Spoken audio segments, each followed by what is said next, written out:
It's clear that major world powers closely monitor Russian Aerospace Defense Forces (VKO) activity in Syria. One of these major powers is China. Following Chinese diplomatic actions and media coverage on the topic, we could conclude that China noted that the US-led anti-ISIS coalition hadn't achieved any substantial result. Most of the anti-Assad forces had already been merged, mainly by ISIS and al-Nusra. Thus, China provides deliberate diplomatic support and deeply analyzes Russian military actions in the region. There are crucial conclusions made by Chinese experts and media. The first is that the Russian air grouping in the Khmeimim air base includes both old and new types of aircraft and helicopters. Their actual number and capabilities won't allow successful exercise operations against terrorists in Iraq. The second is that upgraded Soviet weapons and military equipment could be very effective in contemporary military conflict.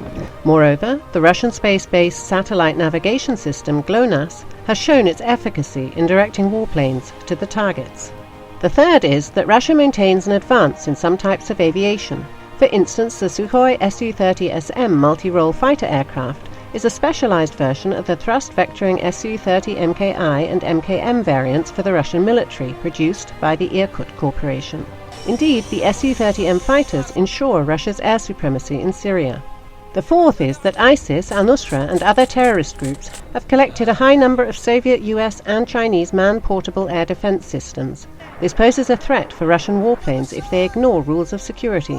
Fifth is that Russia is reportedly sending about 36 Yakovlev Yak-130 light fighters in the nearest future. This will provide additional experience to Russian aviators and allow to improve the tactics of the warplane's usage against ground targets. Beijing is considering the possibility of participating in the Russia-led coalition against ISIS. China can send carrier strike group, including aircraft carrier Liaoning, 2 Type O-52D destroyers, about 4 Type O-54 escort vessels, 2 Type 39 submarines and some service ships.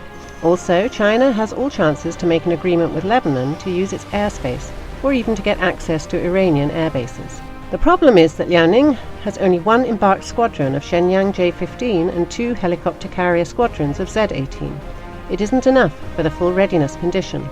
Liaoning needs one more embarked squadron of fighters, a long-range radar detection aircraft squadron, and a unit of helicopters for search and rescue of pilots.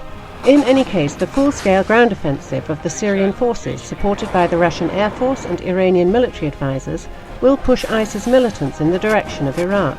This conducts a real threat to oil upstream operations in Iraq, which actively involve Chinese companies. Thus, China actively prepares